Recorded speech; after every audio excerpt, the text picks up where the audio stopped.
I am going to take a wild guess and say there's not a whole lot of people that fit into the center of this particular Venn diagram, but if you are one of those people that's really, really, really into scary movies, but also simultaneously has a very weak stomach, and you're thinking about checking out this here movie, maybe you shouldn't? Let me put it to you this way. If when they were making the movie poster for this, and I was responsible for making that little tagline that they put at the bottom of the poster, all my tagline would say is nasty, nasty, nasty, gross, gross, gross, and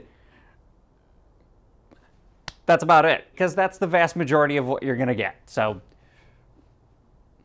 yeah, cue the music.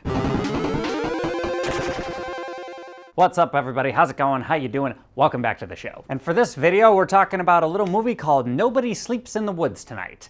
And what they should have called it was, nobody should watch this movie unless you feel like vomiting. Like, seriously, I don't know if that's what they were specifically going for, but that's probably what they were going for. And that's not to say that the film is entirely bad, but you're gonna make a lot of you're gonna be making a lot of faces like that, probably. The basic plot of the movie is it's about a bunch of kids that go to this sleepaway camp for people that are addicted to electronics and social media and whatnot. So all these kids have to give up their electronic devices, and then they just go on like a camping trip, and they're all given a counselor. And this movie follows one particular group of 5 or 6 students. And of course, while they're out in the woods, a bunch of scary shit starts happening. You know, like the same thing they do in like 40 other movies. And I'm not kidding when I say it. This movie is just here to make people want to throw up for the most part. And that main selling point of this movie trying to be obscenely gross is like the one choice that I completely disagreed with. The rest of the movie was surprisingly, like, not poorly done. If this movie had actually decided to be scary as opposed to just going for the gross out scene,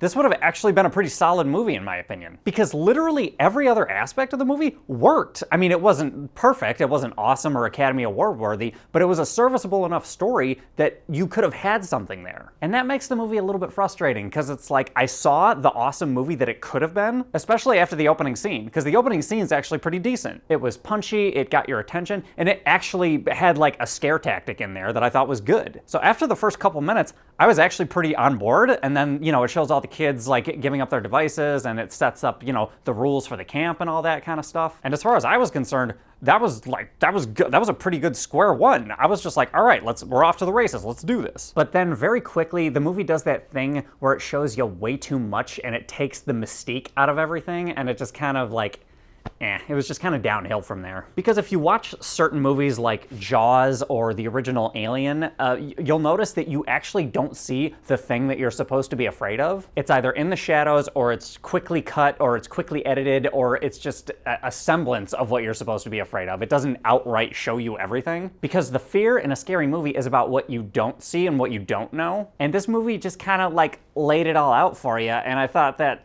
you know, that took away from the experience, in my opinion. And in lieu of being scary, as I said, it went for the gross out, and that was a bummer. Because the movie, it had really weird music, but it was just oddly appropriate for some reason.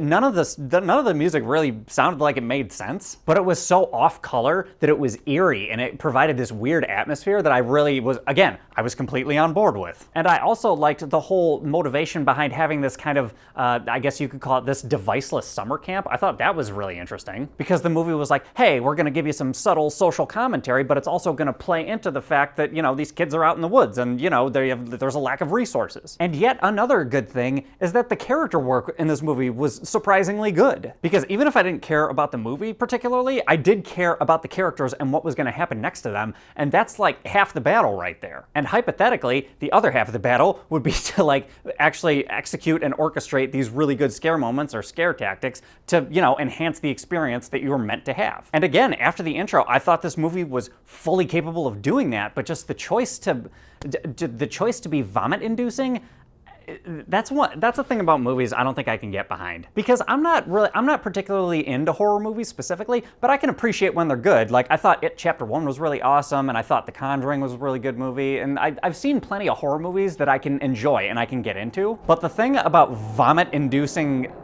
like, imagery, like, why? I just don't understand why you want to see something that makes your stomach curdle.